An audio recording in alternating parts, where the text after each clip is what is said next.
All right. Yo. This is Boot Up. We are going to talk about starting a club. My name is Patty Greene. I am the moderator. This is the 2015 CALLERLAB convention. My panelist is Scott Bennett from Oklahoma. And we're going to, I'm going to start, Scott will finish, and then we're going to open it up to the floor. So, Boot Up. So, I recently, in the past few years, started a new club. How many people, first of all, how many people have a fairly new club that they've started? And how many people are thinking about starting a club? It's a thought. Well, thinking, the first step is thinking, so that's good. So I figured I thought I would tell you about what my experience has been with starting my club. I tend to not go by the rules, not in a bad way, but I had a dancer approach me from the next town over, and he had some people who wanted to start a club because they didn't want to travel. They wanted to have something closer to home. That's basically how this dancer thought he would start something. So he approached me because he knew I was local and he liked me and he knew that I would work, we could work together. And he had, I think he had a square of dancers who wanted to dance, and it was at their church. And they had a bunch of people that wanted to give it a try because they had been kind of talking about it. And some were family members and some were group members, and they just thought it would be really cool. So we could get a church. We had a free hall, which a lot of times that's half the battle is where and how much are you willing to spend. So our hall is free. The problem is we could only get it on one night. So we took a look at the calendar. The first thing I'll say, if you're going to start a club, there's two schools of thought. The first is don't pay any attention to what's going on in the outside world. Just do what you need to do. I kind of believe that, but I also think that if you're in an area, it is considerate, thoughtful, and a little less in your face if you look at what's going on in your area within whatever the range is of people that might travel to you, and see what's happening when. So if you want to start a new group and you know I'm in Scott's area, I'm never going to tap his dancer. He dances on Monday nights. I'm probably not going to pick Monday night because there's a chance that we could work together at some point in time. So I'm going to look around. So we looked around, and the only night that was free was Tuesday. There was another group that met on Tuesday night, but I knew for sure that that group would never come to our club. I mean, it was a plus group. We were starting a mainstream club. I knew that it was safe, and it was the safest night. Monday night there was another class going on. Wednesday night's bad in our area. Thursday night there was a class going on. Friday night there's a class going on. I'm not doing it on Sunday.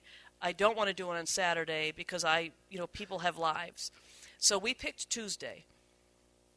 We can only get the hall for one night, so what we did is we decided this is our club structure. So the first, third, and fifth, from 6:30 to 8, we have class and new dancers. From 8 to 9:30, depending on how tired everybody is, we have plus, because they wanted to dance some plus. On the second and fourth, from 6:30 to 7:30, we have new dancers. And then from 7:30 to 9:30, depending on how tired everybody is, we have our club dance. So the organizer had a bunch of people. Our first class, I think we had 2 squares of new dancers. We had another square of angels who just were happy to be dancing in our area. We've been going for, I think, 3 years now, maybe 4, which is that's a new group. As far as I'm concerned, we're still in the building stage. What's happened is a couple of things that happened that I didn't really expect. So, first of all, we don't start classes in September because if you start in September, you get going in October, and then November is Thanksgiving, so you take November off. We dance at a church, and people attend church, and people go away for the holidays, so you take off most of December. Weather, well, now that's like a month and a half. You start up after the first of the year, and I've lost half the people. So we start in January because we have from January to April with a fairly consistent no night off because of things going on, they're hooked by then. They haven't been dancing for a month, so it's a habit. So that's worked really well for us. We tend to keep our fun nights open longer than necessary. This cycle, we had the first night we had a single woman who was picking stuff up so fast it was hysterical. The next week we had another single woman join, and the other single woman wasn't there. So we had another first night. The third night we had another single woman join, and the first one came back, so we started again. And then we got a little bit of traction, and then and then last week we had a family come. I'm not turning away a family and a couple. So we started again. But it's okay because we have a whole square of new dancers that I think are going to stay. And so we tend to be kind of sometimes a little bit more lenient with starting and starting over. We really focus on fellowship.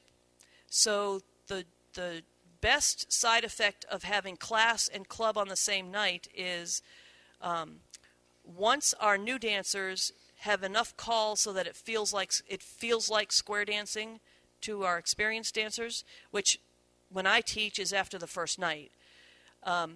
They can stay for the first half hour of the club dance. Do a couple singing calls, we have a line, they can get up, eventually they get up for the patter. What's happened is all our new dancers become part of our square dance family immediately. There's no class night, club night. There's no, we got to find angels to come out on another night and spend time with these new dancers. They're the same night. I have some brand new students. Last week we had a club dance. Some of them stayed until the end of the club dance.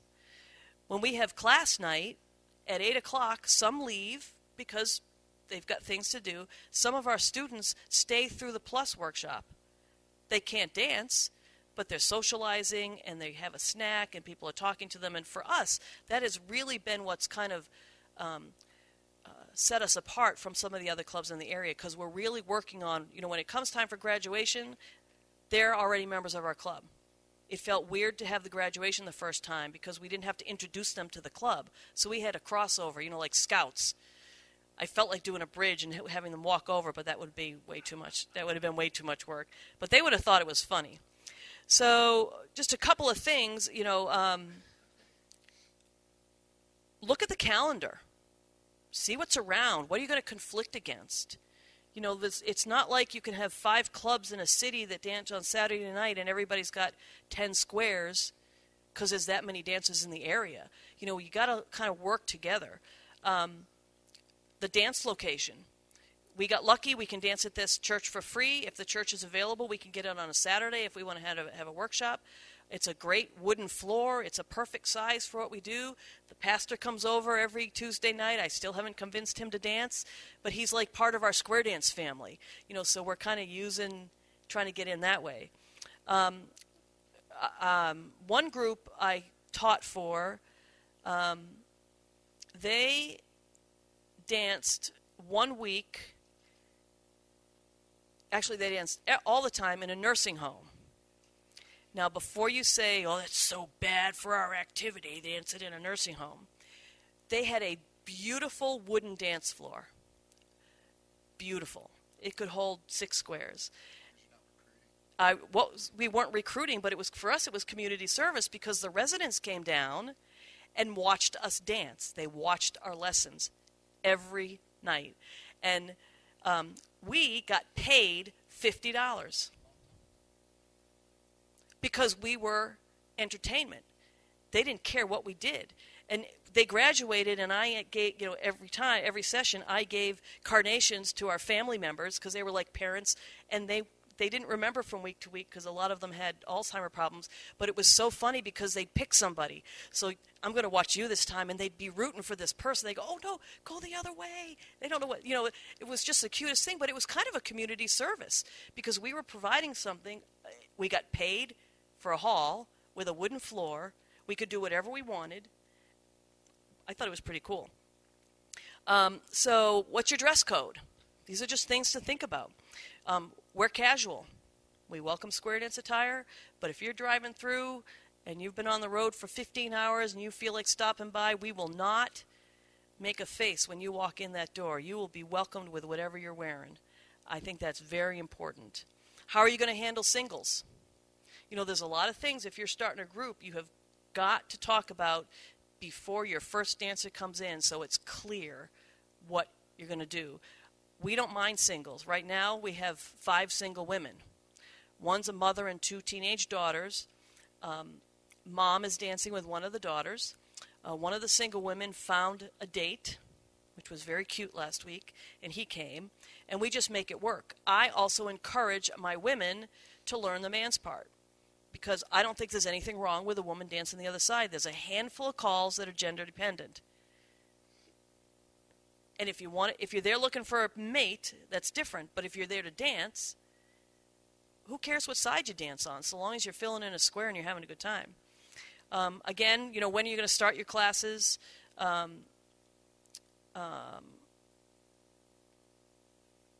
What is for me, the big thing with my group is, you know, I was very clear up front that I wanted to go with the flow of the class. I was not going to teach to an expiration date. You know, when I was in New England, classes started in September, and you tried to graduate people by April so they could attend the New England Convention. That's just what the cycle was. It didn't matter if your class was not ready to graduate. You graduated them so they could go to the New England Convention. And I think that if I can be, as a caller, if I can be flexible, you know, people are more willing these days to come and hang out. And there's nothing worse than if Scott walks in by himself. I'll tell a true story. I had a single woman come to my class. She's going to try it out. She said she was going to come to my class. I couldn't teach that night, so I asked somebody to fill in. And the week after, I was horrified to find out that he wouldn't let her dance. This is like Square Dance 101. This isn't, you know, advanced, you got to know what you're doing. This is Square Dance 101. And she was willing to dance the boys' part. He would not let her dance the boys' part. She had to have a partner, so she didn't dance very much at all. No word of a lie. Come to find out, she belonged to a singles group, a mixed sex singles group. They were looking for things to do in the area. They had each been tasked to go on a fact-finding mission. Her job was to see, because it looked like fun and something that they could do, and, you know, so she came. Her job was to come to my group. I was not a happy camper, and see if it would be something that she could bring back and introduce to her singles club for an activity they could do. So how many of you, show of hands, how many of you think she went back and said, this is something we should try? She said, stay away. From that minute, you have no idea how careful I am who I select to fill in at my club, because at any given time, somebody can walk through your doors. You don't know who they know, and she didn't tell me when she said, could I come to your class and give me information. She didn't tell me that she was a scout, which is smart. It's like secret shopping. And I kept telling her, oh, we'd love to have you. We welcome anybody. And, you know, so I looked like an idiot because she wasn't welcome. I was horrified. But those are all things to think about when you're starting a group, because if you're going to start a group or you have a new group, you really need to kind of set yourself apart, and you need to figure out what kind of a group you are. For me, I want to be a place where people think, it's Tuesday night, I want to go spend time with my Square Dance family. I could sit on the couch, but I know if I go there, we're going to dance, we'll have something to eat. If I haven't been there for a month, I'm welcomed with open arms. There's a huge difference between Michael walks in my door, he's been gone for a month for whatever reason. I can either say to him, "Where have you been?" or, "I am so glad to see you, welcome back." You're saying the same thing, but there's a huge difference in the message that you're bringing them. So, but that's how we started our club. So we're the Cane Creek Cruisers. We're growing. We're not growing, breaking any land speed records, but people come to our club. We are the home for disenfranchised dancers. We've got some square dancers who were asked by their club to please not come dance with them. That's what they told me, and they know they can come to my club, and we will welcome them, and it does not matter who they are. Microphone.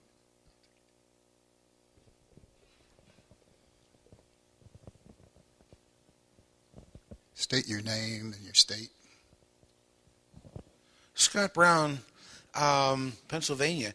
I've seen this happening, that people being asked not to come back to their club and don't dance with them. How is this even happening? Isn't there like a USDA that you can report them to or something? I'm serious. I think you can. I think that it's a club culture. So if you've decided that your club, it's a club culture, and it's this is the way we've always done it. I know there are a lot of clubs, and I'm not popular for saying these things, but it's the truth. There are a lot of clubs who have become very inbred, and they want people to walk in the door who are like them. And they have a certain expectation of your dancing level. So they want you to come in, and I'm sure you've all experienced it, and they want you to learn how to dance 0 to challenge in a week. And if you can't, then they really don't have any use for you. They've forgotten that, I think that we as an activity have forgotten that it used to be a social thing with some dance. Now it's a dance thing with some social. And if your club culture is the dance, that's what the absolute most important thing is. It's the dance, and you've forgotten about the social part, then I think that's where people get stuck and ask people to leave. It's very frustrating. I don't understand it. I'll be honest. I have some people that come to my club who I honestly wish they wouldn't. I'm just saying, because it's not an activity for them, and I'm not saying that in a disparaging way, but I'm not going to say no to them. I'm going to try my best to make them feel welcome.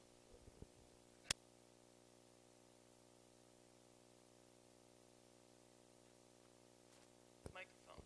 Our responsibility as callers is, I think, aside from learning how to call and learning how to teach and learning how to be patient, our responsibility as leaders in the activity is to model good behavior. I know that sounds trite, but I try very hard to, and I've had my dancers tell me, we come here because we know that you're going to take care of us. And that's a conscious effort on my part to be aware of what's going on, to make sure that people feel welcome. If I see somebody come in, if you walked in and you were sitting by the corner, I'm not going to know everything that goes on, and nobody's really talked to you, I will quietly go over to somebody and say, hey, I might not know your name. There's a person in blue. I don't think I've ever seen her before.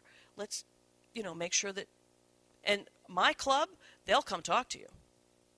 They'll find out who you are, what you do, what's your family, where are you from, do you square dance, do you want to try square dancing? But I've taught them that. I've facilitated that for my group. But let's get Scott to do some talking. Nice hand for the incomparable Patty Greene.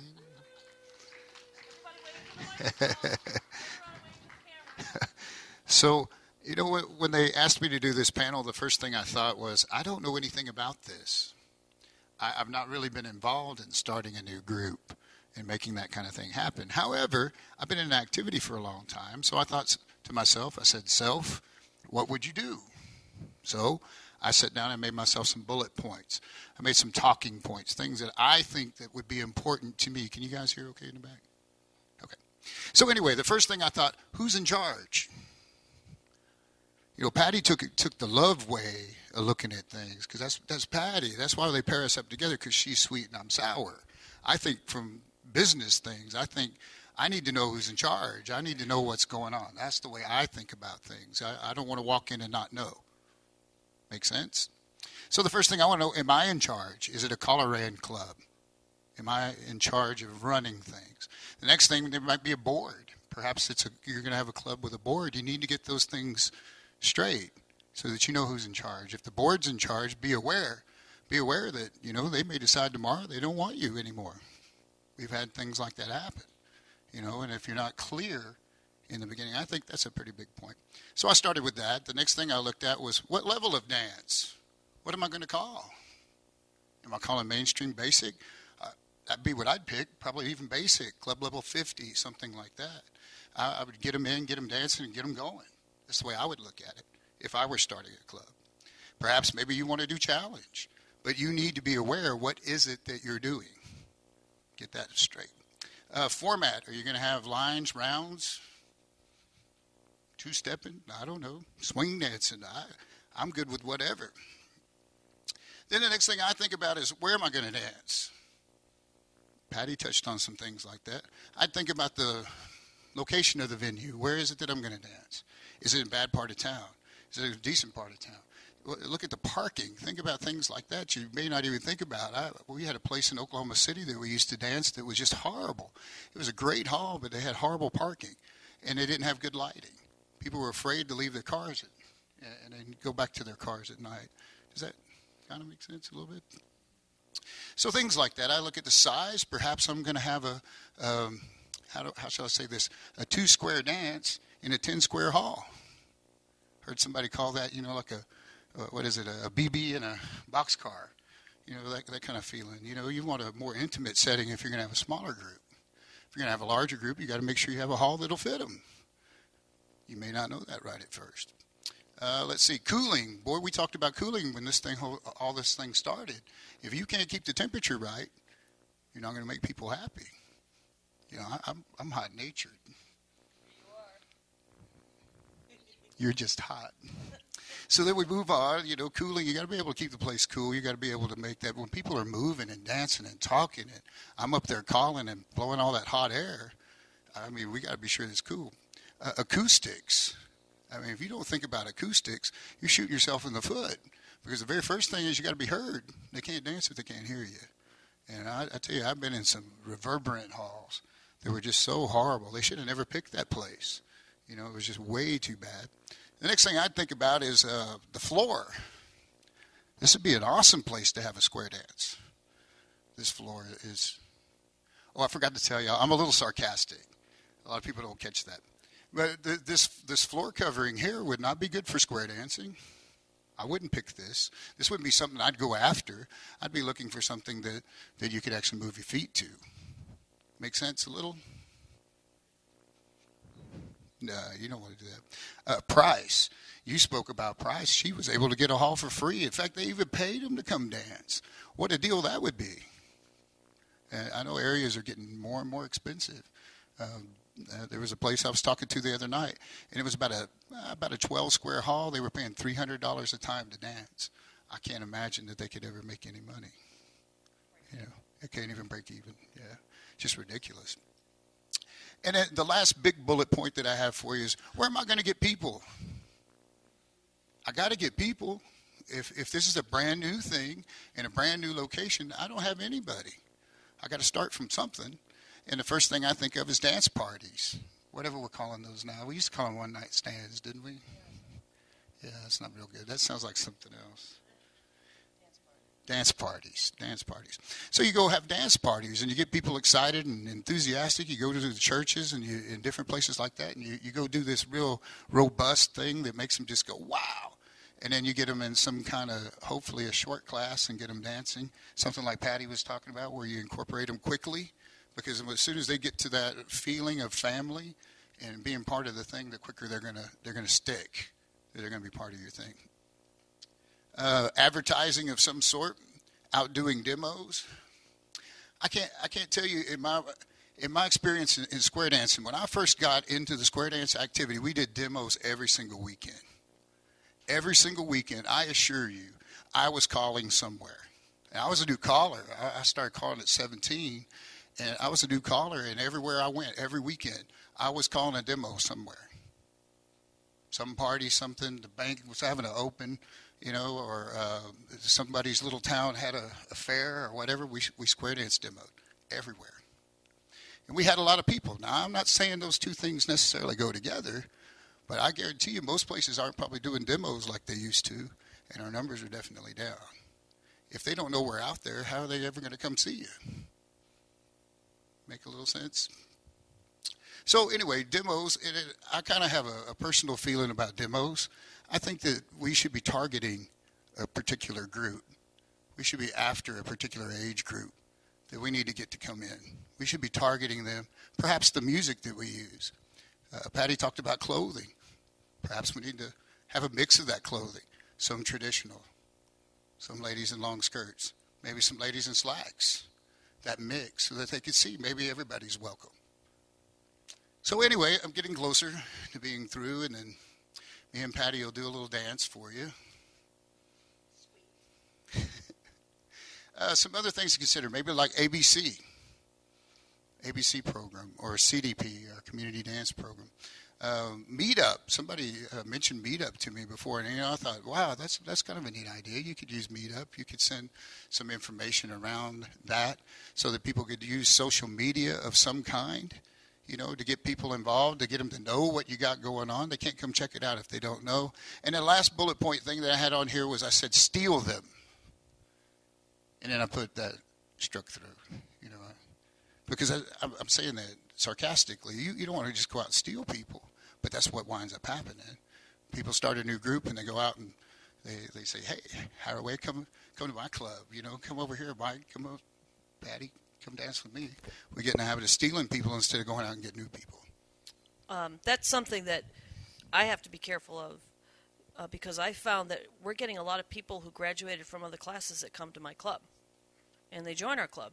And I try very hard to say it's okay to belong to a couple of clubs, because I've seen groups in our area get decimated by new groups. They just quietly took people away.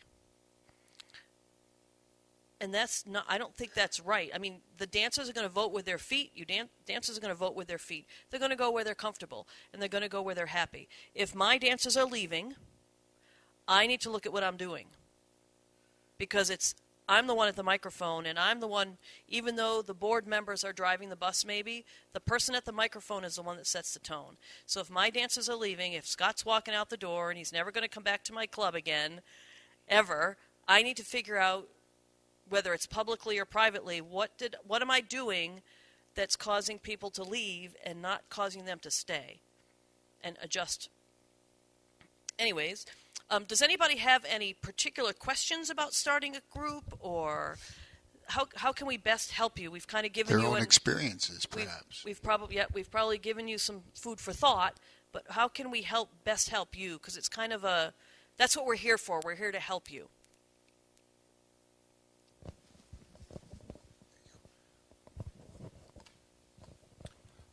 Dennis Clark, Indianapolis, Indiana. Boy, that's loud. I started mine about 2 years ago based on a club folding that I was club caller for, and leadership just didn't want to lead anymore. They were worn out.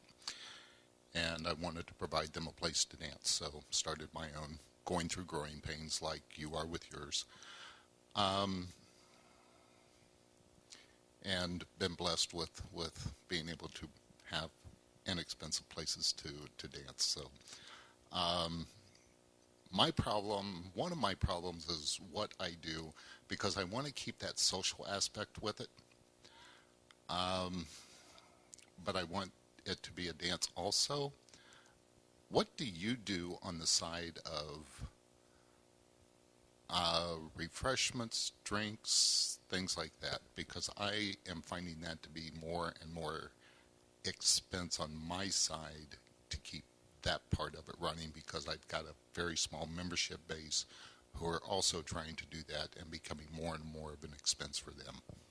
What we wanted to do is we wanted to take away the pain and hardship of actually being a member of the club and having to bring dinner every night.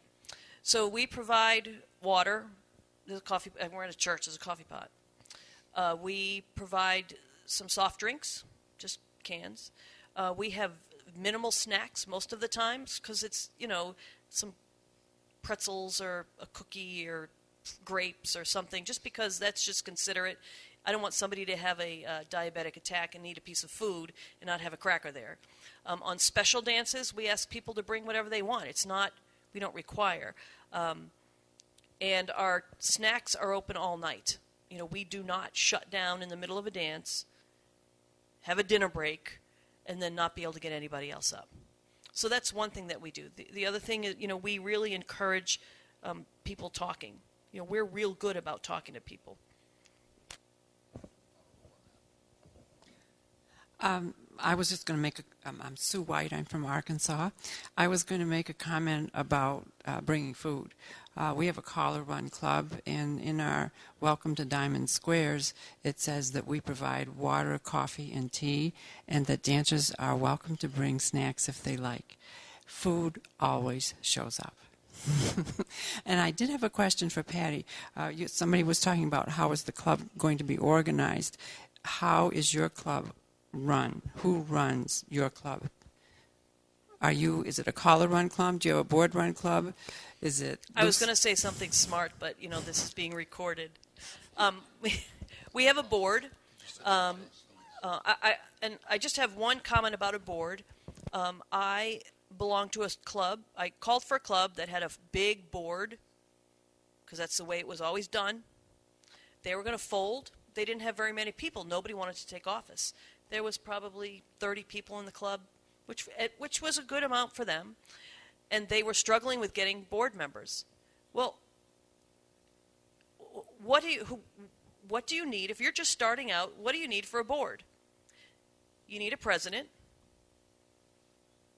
You need a treasurer. And it's good to have a social secretary or a class coordinator or somebody who's real good at generating social. Outside of that, people are willing to serve. You know what I mean? I'm perfectly willing to bring food, but I don't want to be on the food committee. You know what I mean? So you need a spokesperson, somebody to kind of good at organizing. You need a treasurer because somebody's got to keep track of the money, and you need somebody to be kind of the social secretary or the secretary. You don't need to have a banner chair and a blah, blah, blah, blah, blah. This club, this 30-person club, they had 15, I'm not exaggerating, board positions. Half the clubs. Well, exactly. So, but we're a board run. But I am not afraid to speak my mind. So we're a board run. What'd you say? And I abide by. I don't run the meetings. I'm not that type of a person. The board has. We have annual meetings, but I will speak my mind if they ask me an opinion. I'm not afraid to say, you might want to think about this. In regards to what you were saying, I handled like a spreadsheet, and we found that if somebody volunteered for like the anniversaries and birthdays, then I knew somebody would be bringing a cake for that particular time. And I just remind them the month before and says, so-and-so is going to have an anniversary or birthday. You may already be doing it, but it worked. Yeah, that way I go in, I ask people, would they do that? And yeah, I'll do that. And we got that covered. And so that worked. And then in regards to, where'd he go? He left. One of the classes earlier today was embracing unity, and that covered a lot of what his concern was. I believe his name's Scott, and that's on the CD. So you covered a lot that was covered this morning. So embracing unity, because there is a lot of that going on, because we deal with people. Guess what? You're going to deal with personalities and emotions. By the way, Michael Setting with Andrew Twirlers. Sorry.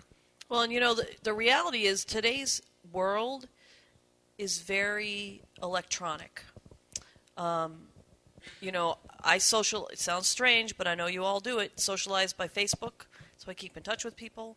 I FaceTime my granddaughter. We don't even talk on the phone anymore. I have business meetings via Skype, and we're very much disconnected.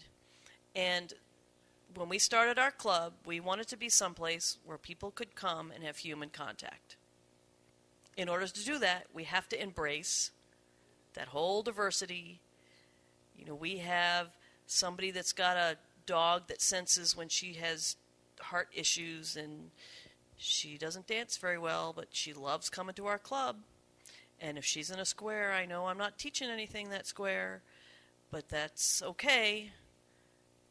You know, you hope, well, you know, because I don't know who she knows, like my single woman.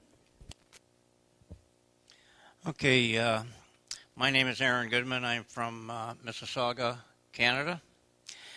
I'd like to just compare what we had in square dancing 15, 20 years ago, where we all had large clubs, 10 squares, and the club was run by an executive because of the size of the club with caller input. It was still a caller-run club, but executives looked after it. Food was brought in by certain people, and because of the large crowd, you didn't have to worry about the social aspect. They mingled. Well, I went on a sabbatical for 8 years, and I got back into calling 3 years ago. So the whole philosophy of what you had dancing changed at that time, because now we're running, gee, if we got 2 to 3 squares, we're running a large club. So the philosophy of how you run that, to me, changes. One, it's a caller-run club because it's a much smaller group with a committee to help you. So as an example, in our club, I'm the president of the club. The lady who helps me run the club is the treasurer. Okay, and we look around the group because it's 2.5 squares, and we take 1 or 2 people to put them on the quote committee. Who brings in the food? Gee, somebody starts bringing it in, and everybody wants to bring in their samples beyond that. Okay, what we're looking at right now is to add going out to a restaurant after square dancing to get the more sociability, because in today's classes, you better start looking at the sociability of all the people in your group, that they become friendly with each other, and this is how you'll make your club much, much bigger. Okay, thank you. We have one local club that I'm involved in. Every night after class, we went to one particular restaurant. And, you know, let's face it, square dances are difficult in large groups when you go out to a restaurant. You're ordering coffee, times 12. Some order meals, some don't. Anyway, so we would go to this particular restaurant all the time, and we had one waiter that volunteered to wait on us. You know, he was just the sweetest guy. He knew people's names. Where's Scott? Did he not come tonight? He'd guess what our theme was. You know, he really participated. Well, he got married and was having a baby. Before he left, we threw him a bridal shower. We showed up. We showed up at the restaurant. We had gifts for his new baby. He was, you know, that if he ever gets a chance in his adult life, he's going to square dance. Jack Snyder, Cary, North Carolina. Would you have anything that you would comment as far as a nonprofit organization, a caller versus a board organization?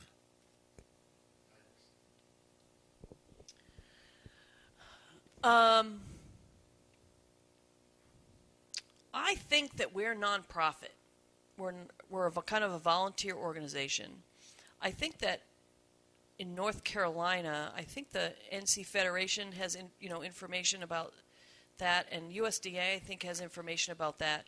I think that it's good to be, I think if it's a caller run thing, I don't think you can be nonprofit. Because even though we all know the reality is, it's nonprofit. But because it's what you do for a business, it's an extension of your business, I don't think a caller run organization could be nonprofit. But I think that a board run could be a nonprofit. I know lots of square dance clubs that are either in umbrellas with their state or some regional organization that are nonprofit. If you're starting a club and you have questions like that, kind of the legality, financial stuff, talk to somebody who's a financial person. We have somebody in our club who that's what he does. He's a tax guy, and if I have questions, the club had questions. They went to him, and he was happy to answer and point in the right direction. Sue White again from Arkansas. When we lived in New York State, the clubs got passed sales tax by being education oriented, and that meant that at your club dance you had to have some kind of instruction. So most dances, second tip was workshop tip. I think that's a good idea anyway, regardless of the structure of the club. But that's how that worked in New York State. I don't know how it works in other states. I wish I could call what I do nonprofit. Scott?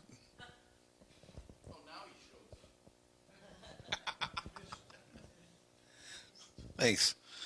Scott Brown from Pittsburgh. I have a question. When you start a new club, and we've started several in the past year, the established dance community, for instance, in our area, they have a Western Pennsylvania Federation. They are very embedded and very set in their ways. And how do you deal with them wanting to recognize your dancers or associate with your dancers? Some of them don't even want to tell their dancers that we have a club because they don't want them coming down there or dancing with us. How do you address those issues when you're dealing with these local groups like that? Well, for me, Scott says I'm nice, but I'm actually not nice. I'm kind of shrewd at times.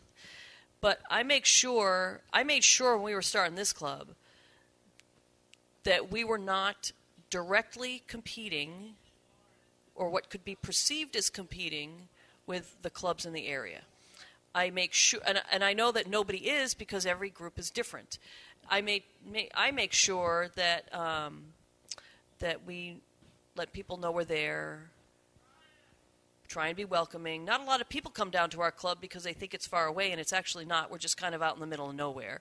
And I don't mind that because my dancers aren't travelers. It's a small community. They don't want to go anywhere but Tuesday night. There are some that will go out and get around.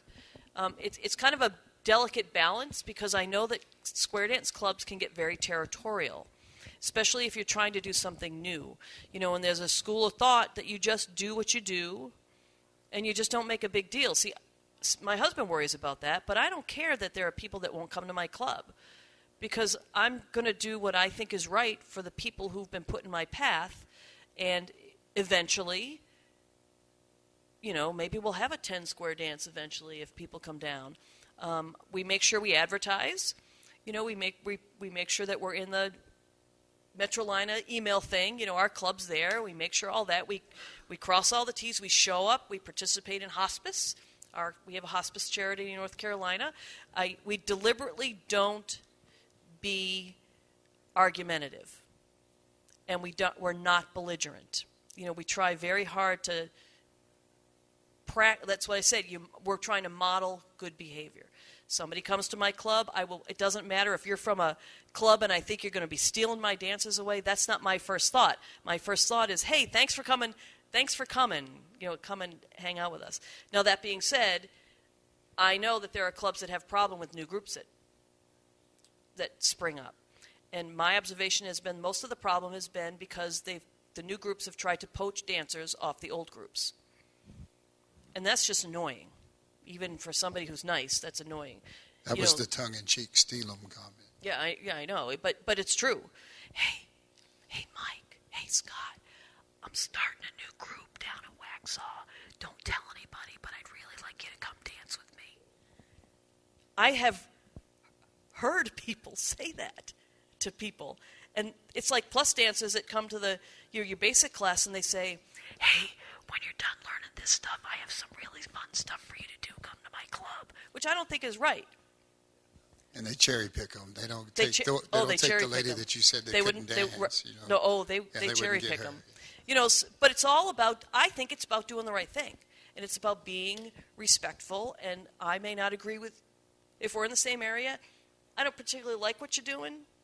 I'm not going to disparage you because if you get dancers in your door and I get dancers in my door, eventually the two are going to connect, and they'll be cross visiting. But you're doing something to get dancers in the door at the end of the day. But that's just how I am. But we as callers have to kind of model that good behavior, I think. Anybody else?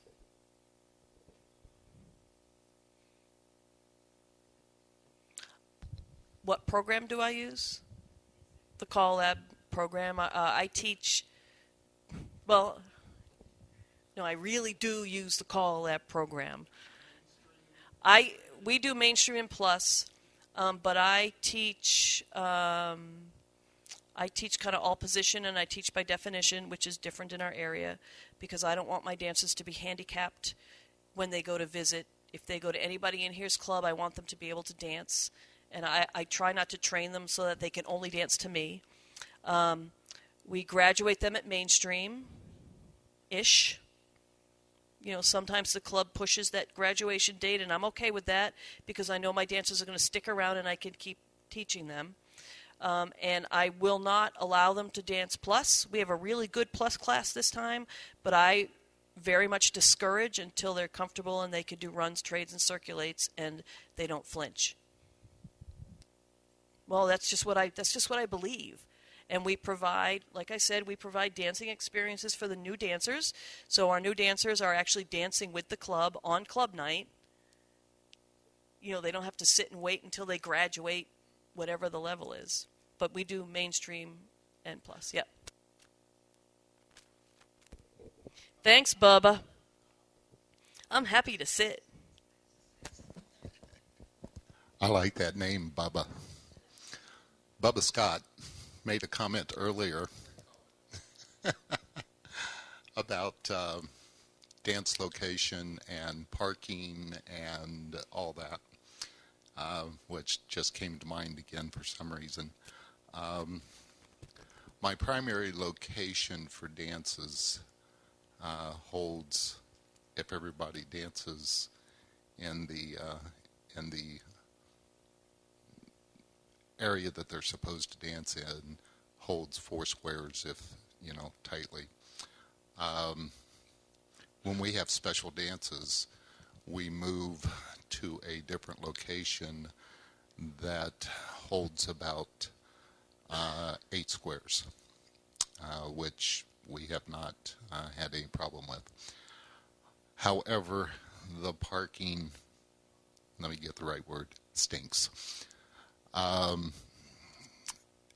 It's a big church, circle going around it, and the parking is on the other side of a set of historic houses back in a parking lot that you have to go through another set of parking lots to get to, and nobody knows how to find it.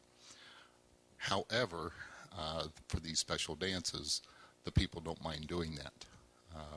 It was where I would love to have all my dances, but because of the location of the parking, I can't do that.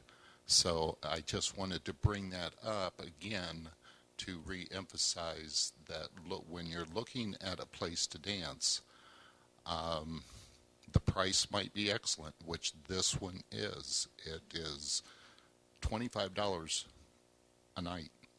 Or all day, if I want the place all day, and it's a beautiful dance floor, everything's great. But the parking is just not appropriate for it. So that's just an added point on that. I was going to say another thing, and I'll be right with you, about floor. I mentioned like carpeting. Could you imagine if there was a slant in the floor? I know you've been in a hall before where it had a mild little slant, and all the squares started in the back and ended up over here, and they're all ganged up in one spot. So you have to kind of do that, but it's crazy. So look for things like that.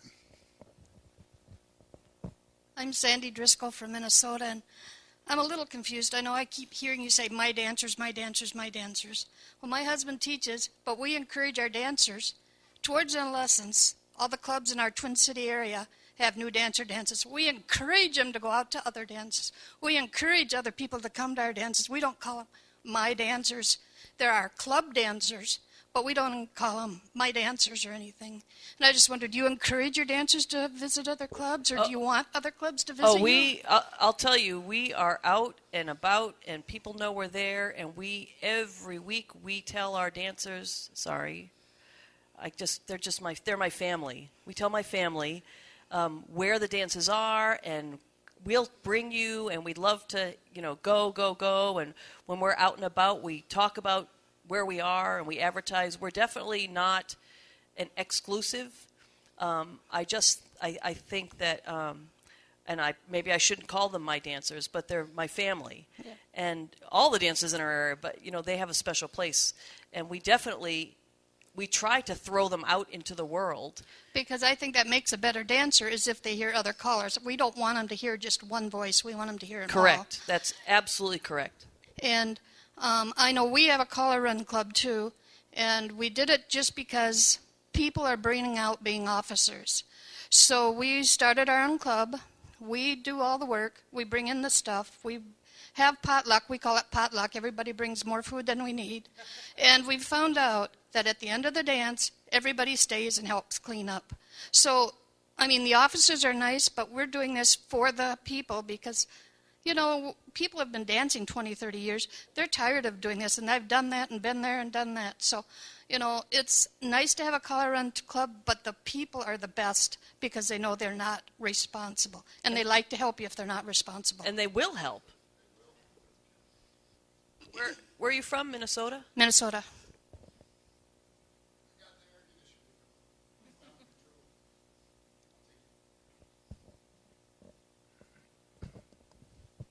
Thank you. Scott Brown from Pittsburgh again.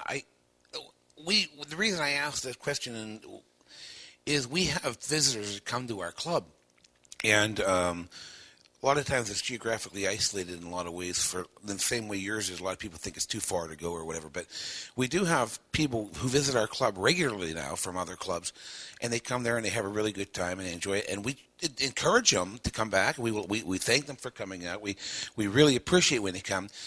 But our way of getting around this was we do not offer club membership to our clubs, all right, unlike every other club in the area. The only way, we have, they're all caller-run clubs, but our dancers will come through. They get a badge, for instance, when they reach mainstream, okay? But you can't just join our club. There's no way to do that. We don't have dues, and we don't offer a club membership structure. So if somebody came from another club, they wouldn't be able to say, hey, we want to go down and dance there and join that club. They don't have that option. That's our way of getting around it. But I know there is this mindset that I've seen recently. For instance, there's a club locally who refuses to graduate their dancers. Their dancers are through the Plus program. They even come down and dance at our club periodically, but they won't graduate them because they're afraid if they graduate them, they'll go to other clubs.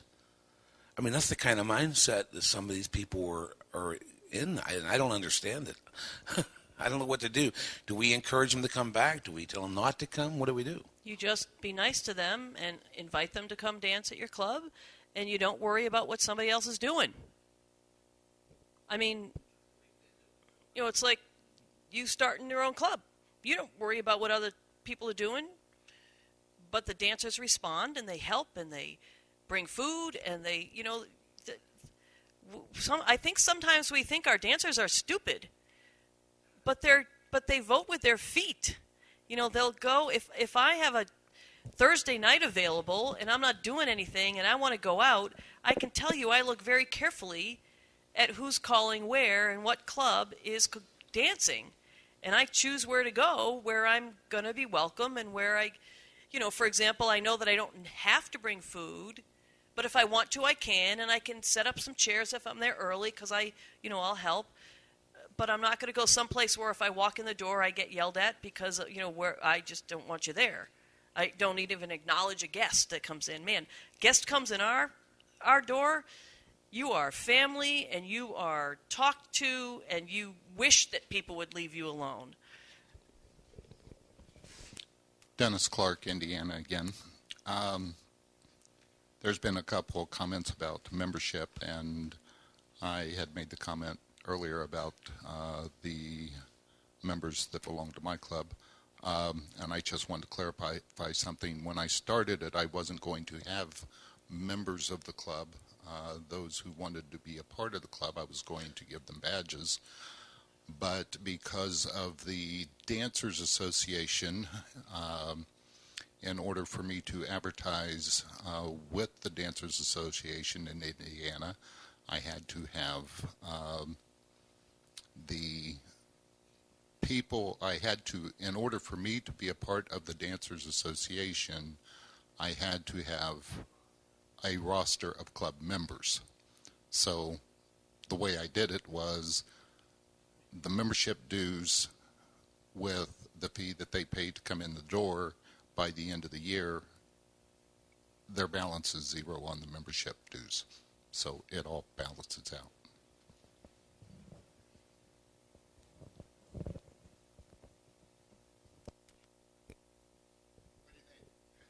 Any final thoughts? Any final questions? Any way we can help you? I do call my dancers only, but it's not in a possessive stay away from them. But I do, as a caller, it's like I've given birth to these people, and I watch them learn how to dance and go out into the world and go to national convention, and fly and be free.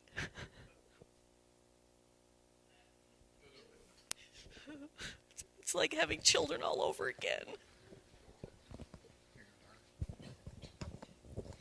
This is Sue White again from Arkansas. I just take another minute. Caller Gordon and I started a club in Hot Springs, Arkansas, about 7 or 8 years ago. Another club spawned off from our club, and there really aren't enough dancers to recruit. So we're hoping to move our club closer to us. We live in Hot Springs Village. Hot Springs Village essentially is a retirement community.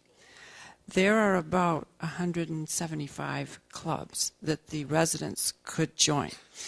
I was coming to this seminar hoping to be able to find out a little bit more about going into a place like that and starting up a club. How do you get out there and find the new dancers?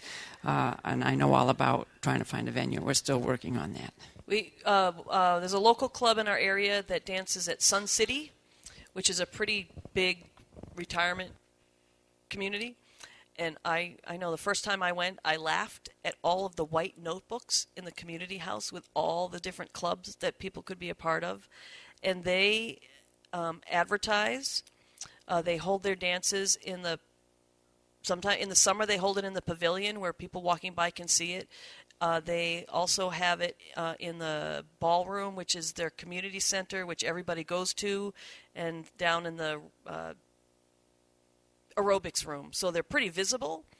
And I don't know how exactly they started up, but I think they did some fun nights.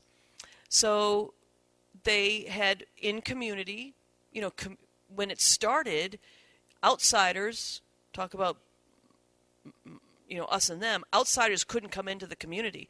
They had to fight to allow square dancers to actually come into the community that didn't live there.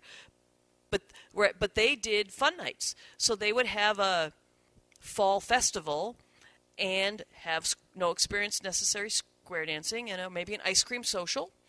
And, they had it once a quarter, which, eventually you get somebody, and if somebody was interested, they took their name, and I guess at one point in time they had enough people to justify getting a caller in. They had a square, and that's how they've been growing, and they struggle. But for them, it's more about visibility because there's so much going on there. Like, I'm sure it sounds like you have just as much that people can pick from. But they started with a lot of fun nights. Very visible, right smack dab in the middle of the hub of the whole place. At times when there was activity and when the exercise center was open and when the office was open and when the restaurants were open, not at 9 o'clock at night when there was no activity going on. Because they're a retirement community, you can have it at any time. But, find that visibility outside. They dance out on the pavilion. I've called out on the pavilion and had the tennis people, because there's a tennis court right next door, stop by and just watch what we were doing. You don't know who's going to get that kind of a bug.